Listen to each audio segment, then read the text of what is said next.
You see, black man, I've been sitting up here thinking that you all don't get it. You still 3/5 of a man. A full man encompasses protection, provision, and providing, providence, and prudence. But see, these B-dubs out here only want you to have the protection, provision, and provider role, but they don't want you to have the sort of strategic wherewithal to be a man and have prudence when necessary. Be strategically cautious. Let's say you have a long-term mission to save or whatnot. She's living life as it appears now, as you go along, short term. Because guess what? You're just another eunuch to her. And so she'll just go on ahead and go on to somebody else. She's not invested in the relationship. So when you're not necessarily being allowed to be prudent, even when it comes to situations and being reckless, there you go. Once again, providence. You having the sort of God-given leadership to strategically move the relationship in the direction that you want to.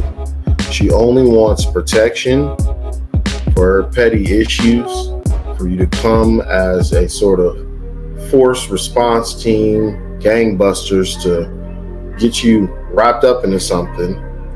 She wants your sort of provisioning, and obviously you're providing through resources. You're still 3/5. Once again, a full man encompasses protection, provision, providing, providence, and prudence. She doesn't want you to have that providence and the prudence. There's a good reason for that. She wants to infantilize you when it's convenient for her to do so. And then she wants to be the infant and have the sort of protection that a child would have and not necessarily learn from mistakes or be accountable as any adult would. She doesn't want any of the punishments that comes with that. I mean, she wants you to. This is why there's the sort of mentality of what we earn is ours. As far as you go, it's common property. But what she earns is hers, right? Once again, if she's not invested in the relationship, then obviously she has a to-go plan. So why even deal with that software? See, with messed up software, ain't no beating what the sort of hearts and minds desire. You control that heart and that mind, the body will follow. And this is why, people have become more or less biological weapons against our cause as black men. Subscribe yourself to the Exodus. Travel. Learn a new language. Develop yourself. Engage in self-discovery. Engage in introspection. Right? These are the sort of degrees of manhood. These are the sort of crucibles that life will teach you. And any sort of distraction that any woman will bring will tear down all that you have built. Your education, your training, your assets, anything that you've built as far as value goes. See, men are very much naturally builders, construction, creators, architects, artisans, carpenters. Not only do we build communities, we are the sort of genesis from where concepts come. When God said, "Let there be light," that comes from a sort of defining conception from the mind evoked upon the world what is to be. Women, for the most part, since she's been here, has been about destruction, sort of chaotic nature. I mean, you could see there was a garden built, and somebody said, take anything. But of course, as they say, the apple of her eye. Anything in this damn grocery store you can get but that. And we can see these sort of defining characteristics here, even in the space.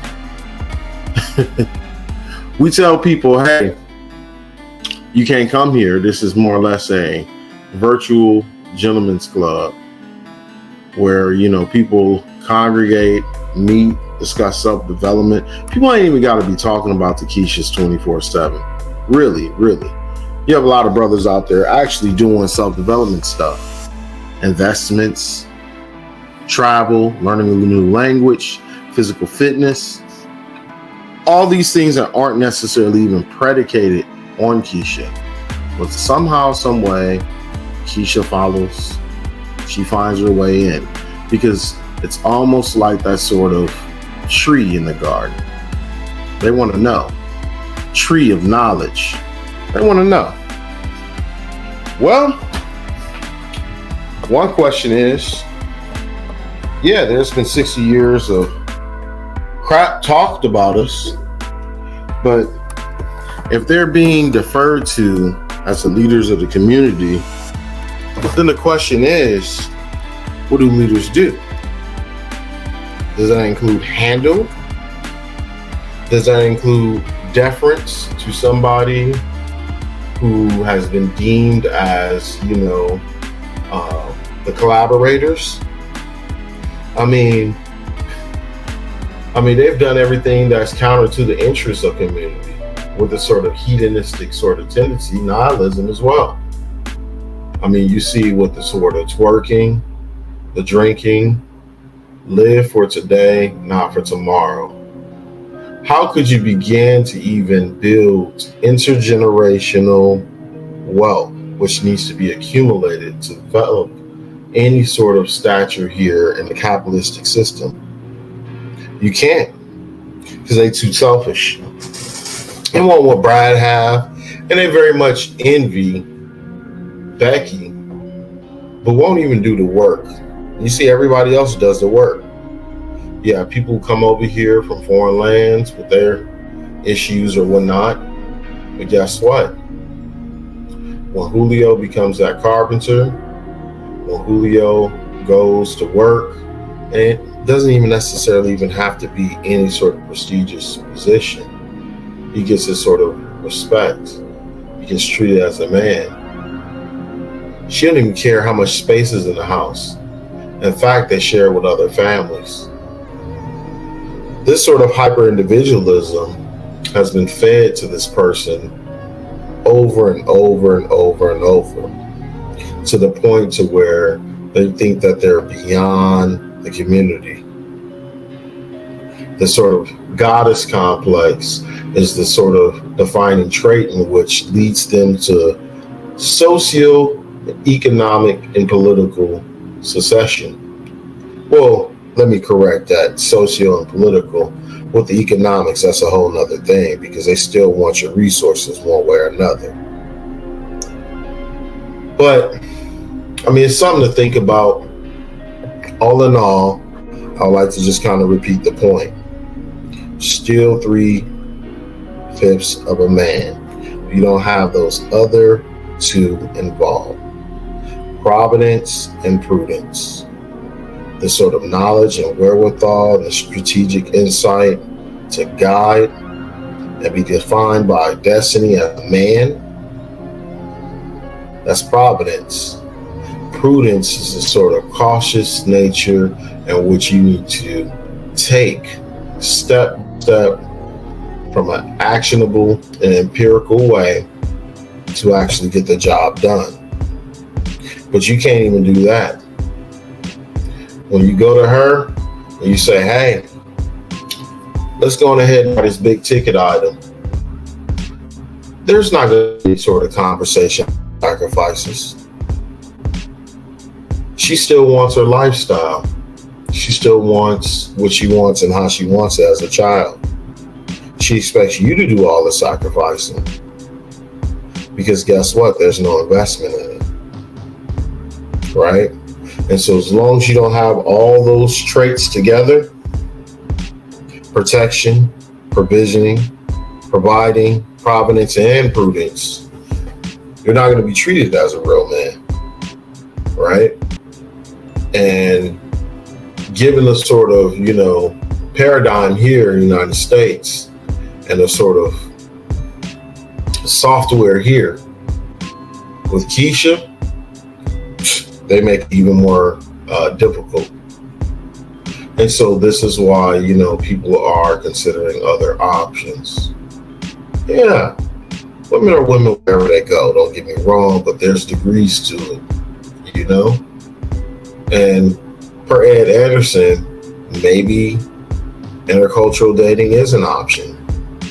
I mean, there's been sort of this ravishing and putrid smell of moral decay that we've encountered or whatnot. When you see other communities, they're anchored by something greater than them. Now, call it what it is. You could be religious or not. You could be or not, but either religion or even some sort of implied value system that binds them together. But guess what? We have sort of common mores, even traditions or anything like that anymore. When was the last time anybody respected as an elder? Or better yet, when did people define themselves in such a way as their behaviors and activities have been an elder? And in fact, we are experiencing some sort of evolutionary divergence. I mean, if somebody were to take a sort of phylogram, they will see where the branch kind of, made some sort of split as far as, de-evolution along with degeneracy, as well as, the sort of self-preserving aspect of Black men. I mean, that's where we're at, So here's the thing. I want you all to really think about where you want to be 3 years from now. I mean, really, 10 years from now and 20 years from now.